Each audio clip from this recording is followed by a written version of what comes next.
Greetings, everyone, and thank you once again for stopping by the Infidel Guy Real Audio Show, brought to you by freespeech.org, the place where we examine religion, eradicate pseudoscience, and support our fellow freethinkers. Our guest today, a special airing at 5 o'clock, is Micah. I'm sorry, I messed up already. It is Micah White. That's right. See, I told you I was going to mess it up. That's all right. That's okay. I remember that, as in for Micah. Micah White. Micah White has been active in the secular humanist and atheist movement since his junior high year, in high school, where he formed an atheist club at his school. The club was formed only after the legal support of Americans United for Separation of Church and State, who threatened to sue the high school on his behalf. He has had an editorial in the New York Times. He has also appeared on Politically Incorrect with Bill Maher, which I missed, and was featured in Teen People magazine.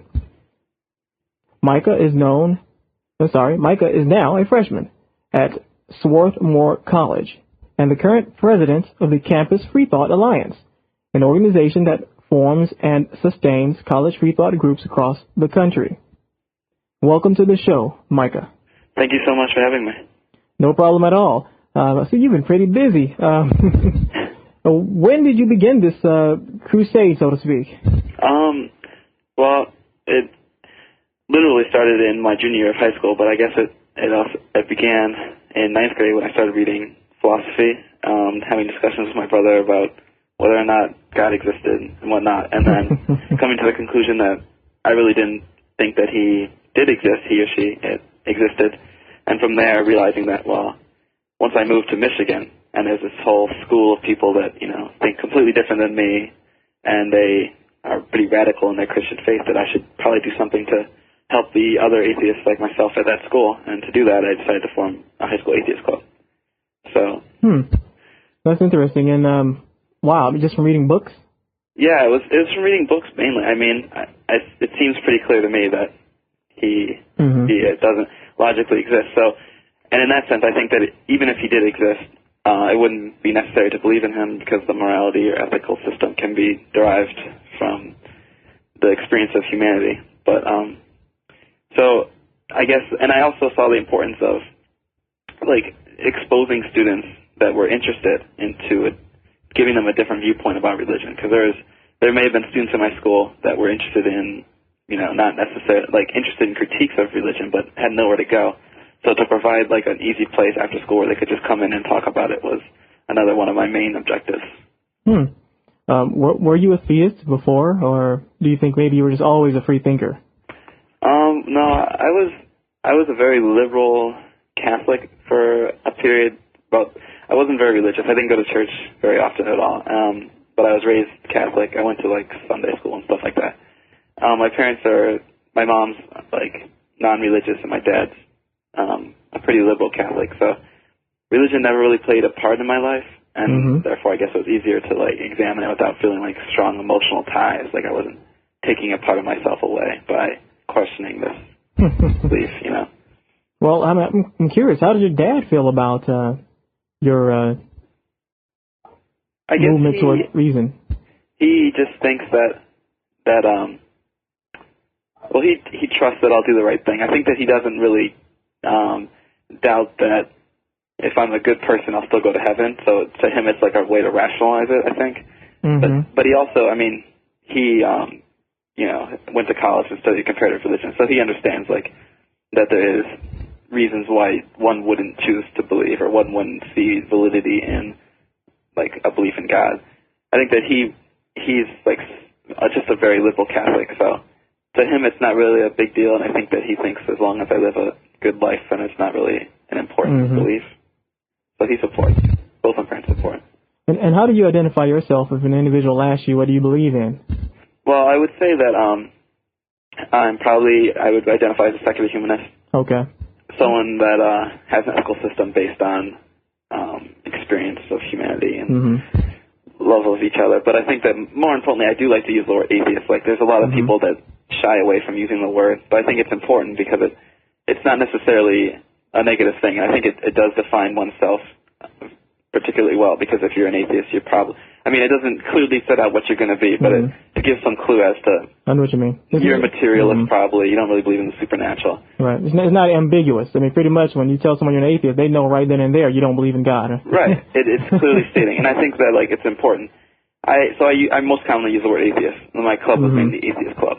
So I got you. So secular humanism more or less tells you what you are and what you believe in or what you stand for, and atheism just tells them once again that you just don't believe in God. So you have two positives, I guess, in one way of looking at it. Yeah. Lately, I think I've began to identify myself as a secular humanist as well after having Jerry Ryder on. Right. And now listening to you and speaking to a few other people who are with the Council for Secular Humanism. And I really like the work they're doing. Right. Okay, now the work you've done in high school, what inspired you to start this atheist club? Well, I think it's an interesting question because it's very important that I think that there's a decision that one has to make to be active in their beliefs, to actually do something about what you believe in. And I guess it had a lot to do with the fact that in ninth grade I lived in Columbia, Maryland, which is a decently liberal place to live in. And then I moved to Grand Blanc, Michigan, which is pretty religiously conservative. And even though I went to public school, it's very, very conservative. So I realized that I have to, I mean, there's a amount, it's not, I think atheists shy away from, like, saying that they're trying to proselytize, but I think it was just, like, I have to expose people to it. Because it's like, they're not going to get it from the school, you know what I mean? That's right. And it's necessary for them that they're questioning to be able to have somewhere to go. So I could have, sat around and just argued with my fellow atheist friends, or I could actually start a club and provide a resource for people. And I think that action is what defines. Yeah, well, me personally, I despise the way individuals utilize the word proselytize and turn it around to an evil word, just because when individuals say proselytize, we think of salesmen on the street and Jehovah's Witnesses. Right, exactly. But there are other ways to advertise what your thoughts. Exactly. It's not, Christianity isn't, wrong because it tries to convert people. It's wrong because it is a wrong belief system based on illogical things. So it's not the act of proselytizing that makes something bad. But I mean, obviously I don't agree in the extent to which Christians go in their proselytization, but I do think that letting people have the resources available, it's good that there's books out there and there's clubs and websites that's necessary for atheism to exist and continue to grow. Tell us about the legal support that you needed from the Americans United. Right. It's actually an interesting case because this is all on my website if anyone wants to discuss it, but I told my school I want to start this atheist club, and there's a law called the Equal Access Act that allows anyone to form a club. If there's any religious clubs, then you can form any religious club that you want. If there's any philosophy, any club whatsoever that is not endorsed by the school, then any club, any philosophy club, any political club must be allowed to form, so that the school's not showing an endorsement of a certain belief. So I read about this, and I told my school, well, I want to start an atheist club under this law.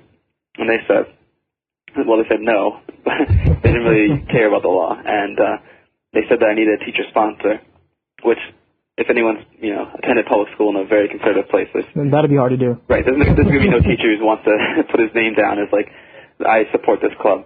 So, Americans United came in and said, well, yes, you have to let him have this club, and no, he doesn't need a teacher sponsor, because to require a teacher sponsor is to deny him equal access. Because it's quite clear they're using the excuse of a teacher sponsor and then threatening the teachers just to keep the club from forming.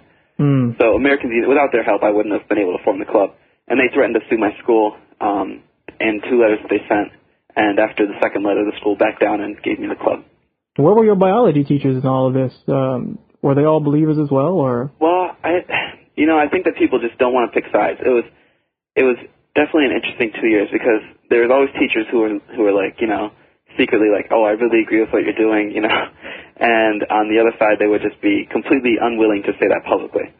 And I think that at one time there was a really great teacher, my social studies history teacher, and he wanted to support the club, but the school made it really difficult. They made it pretty clear that this is like it's going to jeopardize his career. So I think definitely I can't really blame any of them. That's right. Right. So, in that sense, it's good because when Americans United came in, then I didn't need to put any of these teachers on the spot, and I felt a lot better about it. It wasn't, I was able to take the heat, which I'm willing to do, and I didn't have to, have some teacher also feel like he has to take part of the heat for it. It's not like they can fire you for doing what you... Can't kick me out of public school. Right. Right.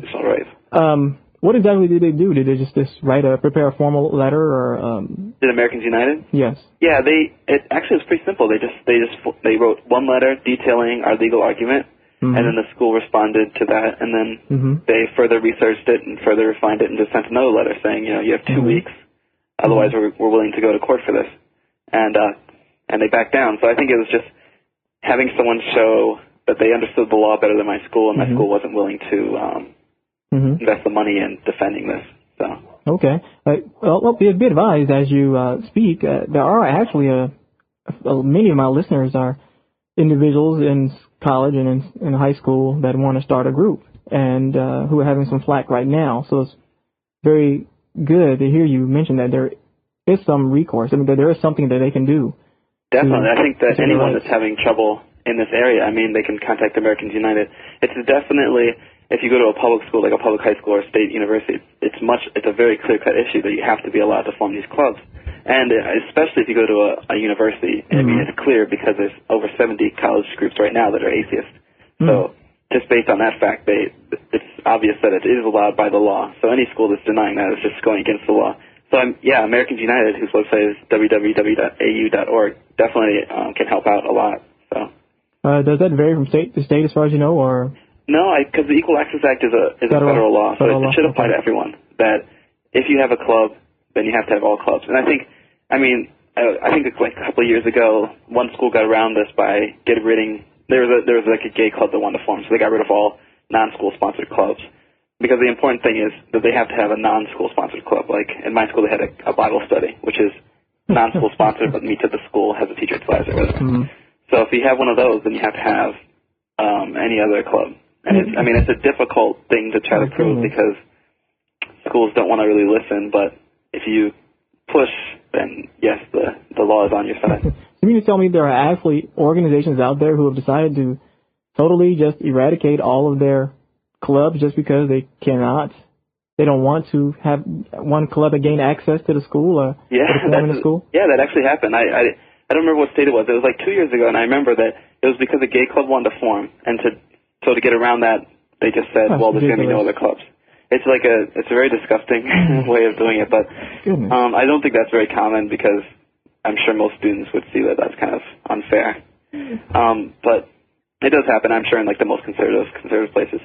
My school didn't consider doing that because they realized it would alienate the Christians because their Christian club would be gone as well. So, you mentioned you had an editorial in the New York Times. What was that about?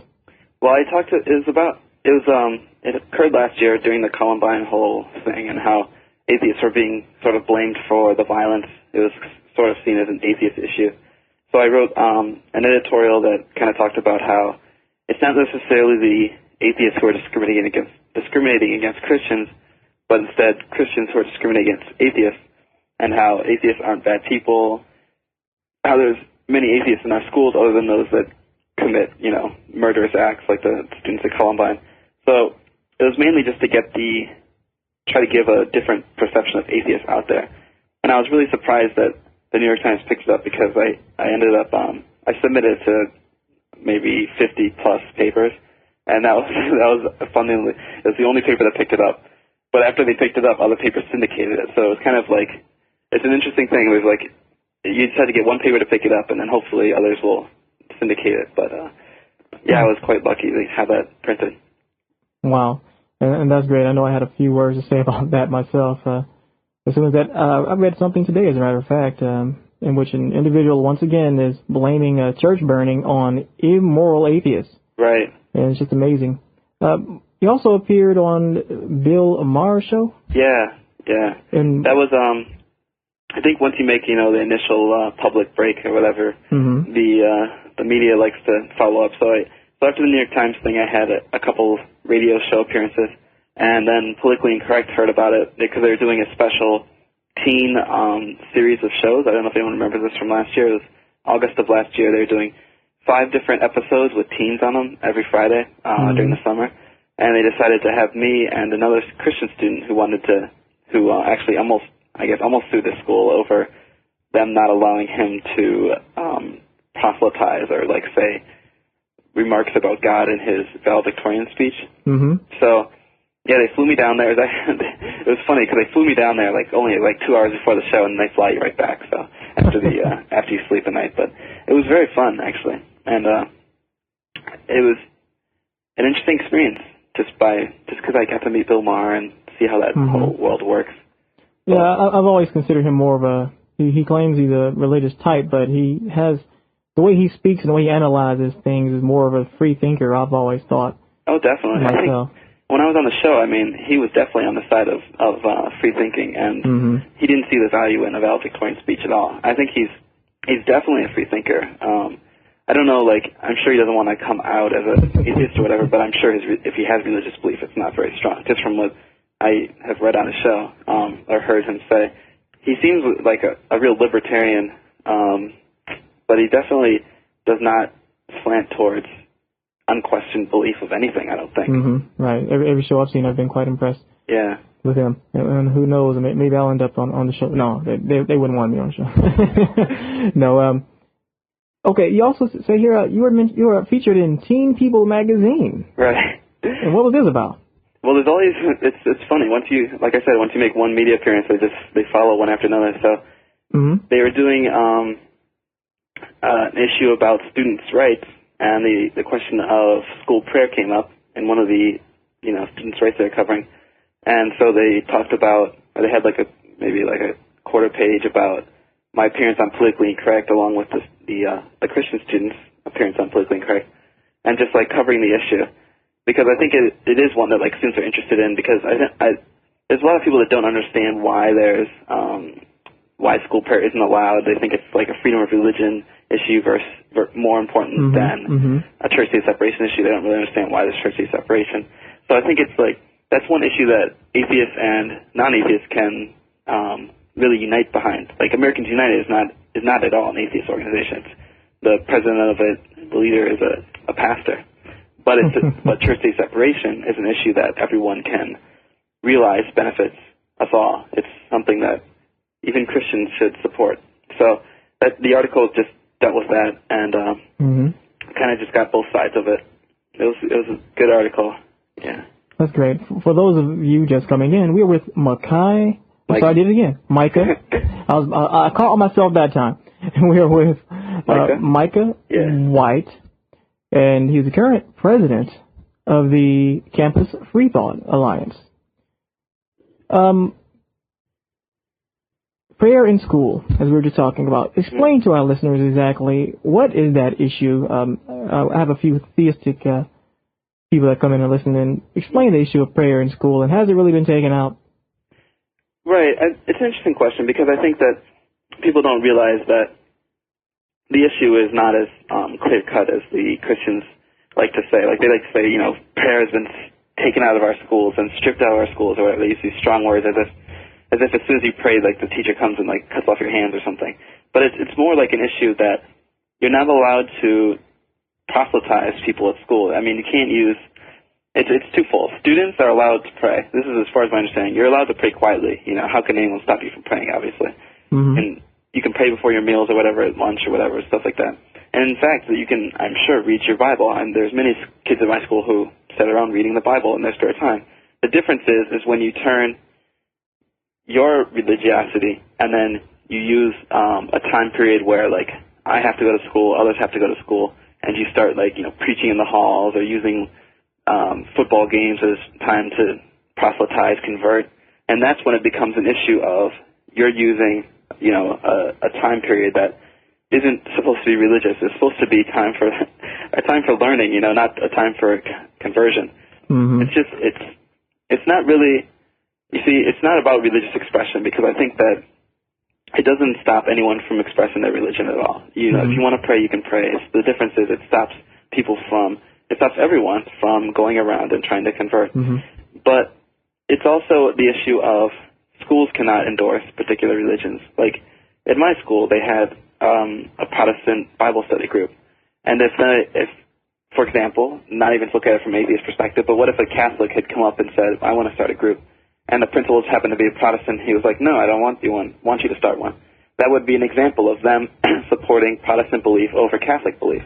So when we have a situation where there is no loud endorsement, when there's complete separation of church and state, we have every group that wants to form is able to form. And in that sense, it allows more religious expression and more religious liberty, because you're not hindered by the state that you live in or the administration you're under. So it protects everyone's liberties, including atheists, who gets to form a club. And it's a very important issue. I think it filters down to a lot of stuff. And people, they look at it and they think, well, if I'm in a school and I can't pray, then it must be this horrible secular place. But it's not true. You don't go to school and they don't teach you about, why God doesn't exist. There's a difference between secular and atheist, and that's a distinction that needs to be made. So. Okay. Well, yes, Mike, and as you know, I guess the Bible makes a reference to Matthew 6:6, actually. States that do not pray aloud as the heathen do. Instead, pray to yourselves. Right. In the closet and shut the door, and the Lord shall reward you openly. Right. So that's one of my favorite quotes when I get challenged that question up quite frequently. Right. Micah, do you do any public speaking?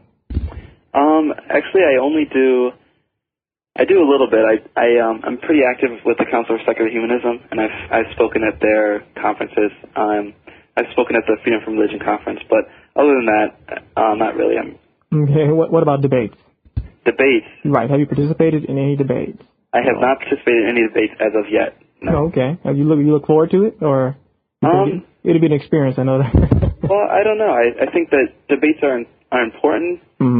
I don't know like how much use they do, because I think that it has a lot to do with convincing people first that they should choose what is most rational. I mean, people can sit through a debate. I've had many personal debates with people one-on-one, and explain to them why it's completely more logical and completely more rational to not believe in God but still have the same or a slightly modified ethical system.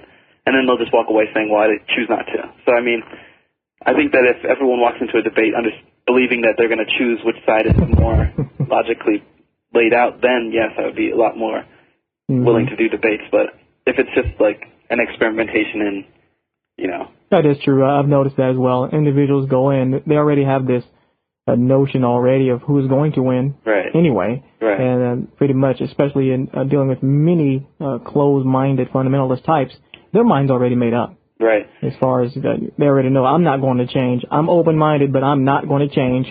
Right. But the Campus Freethought Alliance, which I'm the president of, does run debates on campuses. And they do serve an important purpose in that they do open, I think, a lot of people's eyes. They may not open everyone's eyes, but they do open people's eyes to the fact that there are atheist arguments that are quite compelling, I think. And many people aren't aware of that. So that is true. Yeah, I don't know if I haven't really considered whether or not I'll do public debating. I don't know. And that's what I was going to talk about next. But right after I reintroduce you, Micah. Yes. For those just tuning in, we are with Micah White. He has been an active member in the secular humanist and atheist movements since his junior year in high school, when he formed an atheist club. He is also the current president of the Campus Freethought Alliance. Now, about the Campus Freethought Alliance. What is that about, and what are you doing now with the group? Where are we headed with this group, and what is it about? Actually, it's a very interesting group. It started in 1996 when several students from mainly East Coast schools decided that there has to be some sort of national organization which supports college and now also high school freethought groups. Great. So the Council for Secular Humanism, which is based out of Amherst, New York, decided to help fund this, and it's been running ever since. Every year there's a new president and executive council committee elected, and it's run completely by students. We have a paid employee who follows out our wishes, and basically our entire purpose is to give as much support as possible to the college groups out there that are free-thinking. We have about 70-plus different atheist free-thought groups on college campuses at like MIT and Princeton, but also state schools and all over the country, and including some internationally, some in Canada and Africa. And we make deals with other atheist organizations. We provide free, like freedom from religion literature. We provide free speakers.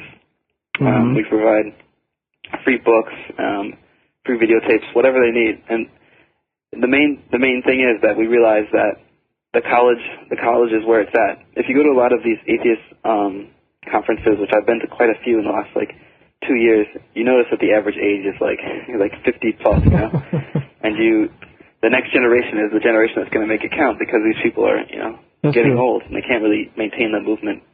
So the college is where we find like-minded individuals. It's a time of doubt for a lot of people. So we provide these groups, and from that, hoping that it will create the next generation of atheist activists.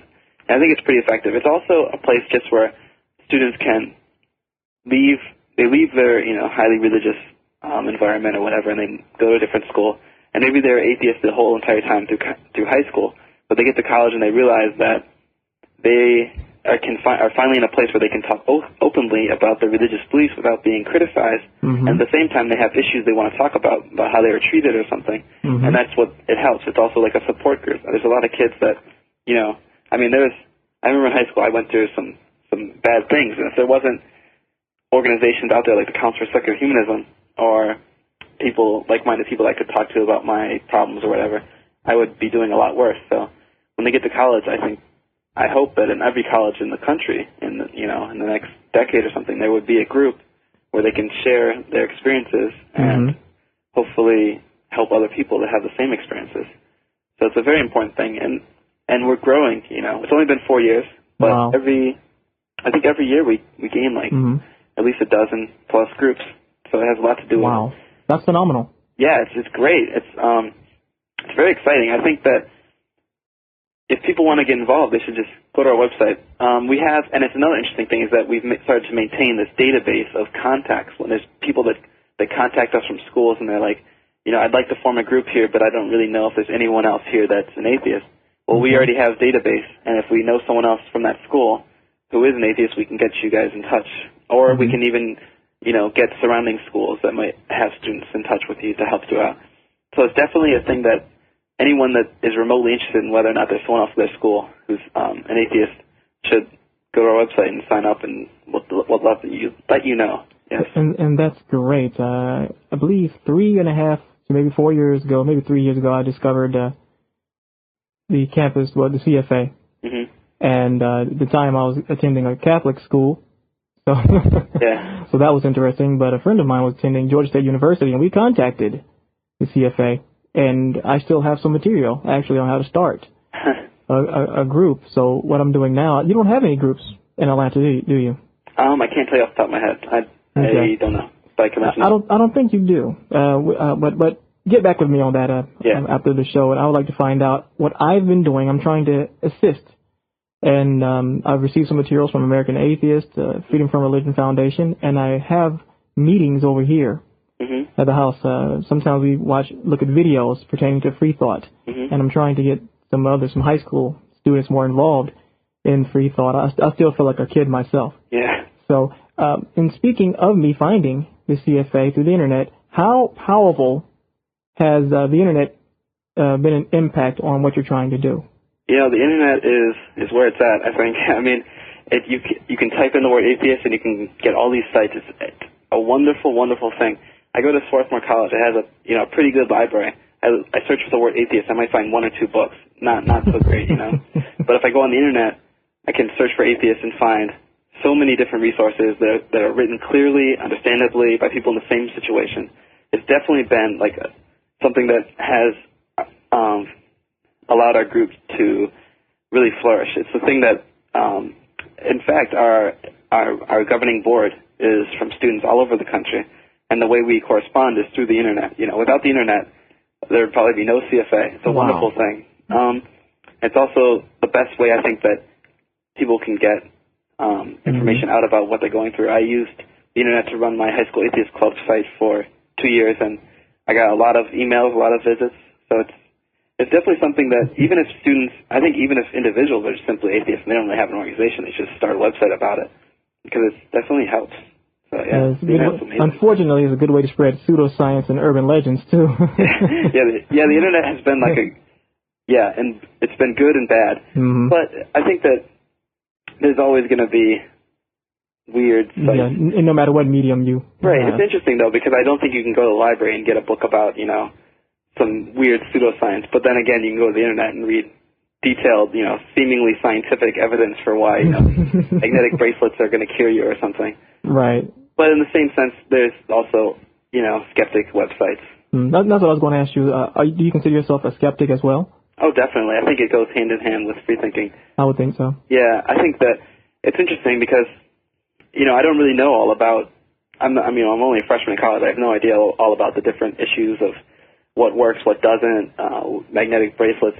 But when I initially saw these magnetic bracelets, just to give an example, I thought, I don't think that works. And I think that's like the skeptic way, is to initially doubt. You don't just go and say, wow, I think that probably works because there's a lot of people buying them. You have to doubt it. And then you can, maybe you can read up on it, and maybe it does work, and then you say, oh, I guess it does work. And actually, I've read up on it. Yeah. I discovered that the magnetic field actually does not even penetrate the casing. Right. Barely the skin at all. Even if there was this magnet directly on the skin, it would barely penetrate even the epidermal layers. So right.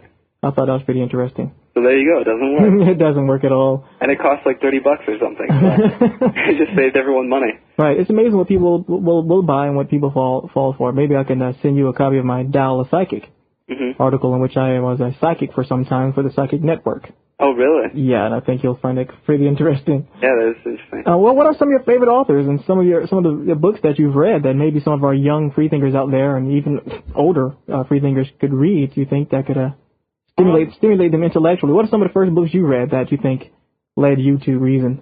Well, I think that a lot of people cite this as their first book. I read Ayn Rand, different pronunciations, Fountainhead and Atlas Shrugged. They're two excellent books, although the philosophy behind them is a little bit, I don't know about that objectivism. Right. But she does say, some important things, and I think the most important thing, the thing that led me to atheism was that the most important thing is not that she's an atheist, she is, but the important thing is that one of her maxims is challenge your assumptions. And that was when I realized that, I can't just think maybe I believe, maybe I don't believe. I should really investigate and decide whether or not I do.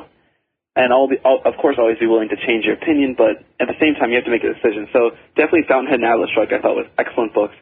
There's a lot of atheist stuff by, Quentin Smith and stuff like that. I'm reading, actually, people like literature, the Brothers Karamazov, although Dostoevsky was a believer, there's an excellent section on the problem of evil in there.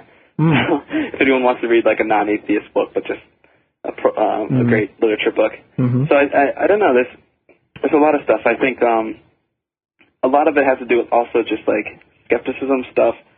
Reading up on infidels.org is probably the best resource I found. That's right. I didn't know other than that. Yeah, when I first became an atheist, infidels.org was one of the first sites I bumped into. And when I first came out of the closet as an atheist, I think all the time, somewhere in the back of my mind, I think I had this Freethought mentality. Somewhere looking in the back, in the darkness, which is now in the forefront. Well, you definitely have my support and the Infidel Guy support, and I believe I do have a link to your organization on my website. Great, thank you. What is the future let's back up. What exactly do you do? What exactly do I do? Yes. As the president, or just in general? As the president of the CFA. Well, I think that a lot of what I have to do is to kind of like oversee and try to give vision to the organization. I go down to New York every couple months to help out physically. A lot of it is, just trying to give the student perspective, because although we have a paid employee, he, may not understand exactly what students need or want. So I think it's also about giving the personal touch. There's a lot of like students that, a lot of organizations that may have heard me. And I think an interesting like side role I like to play is that I've worked with a lot of different atheist organizations. I work with the Council for Secular Humanism. I received awards from the Freedom from Religion Foundation. I've talked to American Atheist President Ellen Johnson, interviewed her for my show, and she actually called me 2 years ago when I was having problems with the Atheist Club. So in that sense, I think that I can do a good job of trying to bring together the different atheist organizations, at least to support the students. And I think that's the most important thing. So I think that I do those things, yeah. Do you have any references on the internet to your college show, or does your website making you Is there any links or Okay. Or do you have a internet version of your radio show? Because it's over the college network, or because it's over the college radio station, they keep promising that there's going to be a streaming audio version, but I don't know. It hasn't been happening yet. But it's wsrn.swarthmore.edu. So hopefully someday they will be putting up a streaming audio version. If not, I'm probably going to end up. I've taped the interviews that I've done with people, so I'll probably end up putting those on the internet soon. But that's great. As of yet, yeah, no streaming audio. Where and how are you getting the funding to continue what you are doing, or with the CFA, and how is the CFA in existence? Well, the CFA is funded through two sources. It's funded through the Council for Secular Humanism. It's funded through, well, actually three sources. It's funded through individuals who give to the CFA and who earmark money for the CFA. And it's also given substantial discounts by other atheist organizations. We work with, we worked with the AHA to help distribute Warren Allen Smith's Who's Who in Hell, which is an excellent book. And they did that for free out of their own pockets. We worked with Freedom from Religion Foundation. They gave us a discount and stuff. So it has a lot to do with we owe a lot of our existence to the Council for Secular Humanism, but also we owe a lot of our existence to the individuals out there and to the other atheist organizations. So personally, I've received a lot of support from the atheists out there, and it's been a big thing. I remember right before I got to college, I was really worrying about how I was going to afford a computer, and all of a sudden someone sent me some money saying, use this for your college education. I know you're going to help the Freethought movement or something. You know what I mean? Wow. And it helped a lot. So that has helped, and it's also just more than just like financial support. I think it's a lot to do with emotional support and talking to people, listening to your radio show and stuff like that. Just knowing that there's someone else out there like you. So that's been the main thing. Just realizing that although not everyone is an atheist, there's people here at college who are extremely intelligent. I think why aren't they just atheists? Not everyone's going to make that step. So that is so true. Right. So if you need any support, I mean, there's thousands of people that are willing to talk to you, and everyone should always realize that. So that'll be great. In time, hopefully, I'll begin to reap many of those benefits as well. And if anyone's listening, I need a new computer too. Okay. Well, I don't really have that much for you, Micah. I guess we get into it once again. How could someone contact you for more information? And what exactly is your website again? Okay, the website for the Campus Freethought Alliance is www.campusfreethought.org. And my email address, you can email me through the website. There's a link for president or whatever. But you can email me also at my college address, which is mwhite, MWHITE, the number 1.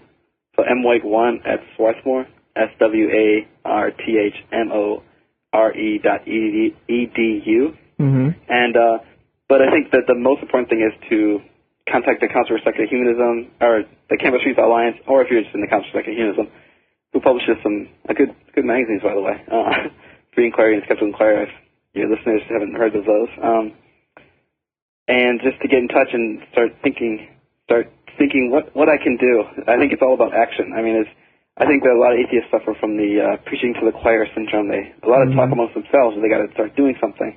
And I think that it's a good thing to get out there and think of what can be done. And that's why it's good that you're doing a meeting at your houses, because meeting with the high school students and the college students is particularly important. Probably one of the best things that people can be doing right now is to be cultivating free thought among people that are younger than them, who they see potential in. So I admire that. It's very good. Well, thank you. And I've also heard others say that, they think that it'll just go away on its own, like religion is like a disease, and they think it's just going to go away. No. And they thought the same thing about polio, so they had to, had to take interventive measures to prevent that. And I hope people that are listening, the listeners, understand that we do have to play a more active role, and I'm really glad I've had you on the show today, Micah. Thank you so much for having me. No problem. Let me put you on hold here. Okay. Well, once again, that was Micah White with the Campus Freethought Alliance. You can find out more, once again, at www.campusfreethought.org. Let's not forget, send me those guests at infidelguy@aol.com. Thank you for joining us, And I'll be off Thursday, but if you want to speak, if you have a guest that wants to speak on Turkey Day, feel free to go ahead and have them contact me. Once again, that's at infidelguy@aol.com. Thank you very much. Have an unblessed day. And thank you everyone who decided to hang out with me toward the end of this program. Since his appearance on the Infidel Guy show, Micah White became the author of The End of Protest. He also founded the Activist Graduate School. And you might have also heard of this little-known activist organization called Occupy Wall Street. Yes, he was actually co-creator of that. Micah is now Dr. Micah White, also known as Dr. Micah Born Free. He and his wife, Shai Rayner Born Free, live in New York with their children, and he's still continuing his work in activism and working towards social change. He earned his PhD, by the way, in media and communications. No surprise there. So, Dr. Micah Born Free, if you're listening to this, thank you so much for appearing on the program. And everyone else, if you decided to hang out and listen as well toward the end, thank you. And hey, we're going to keep uploading these and doing some updates toward the end on every show. Thanks. See you next time.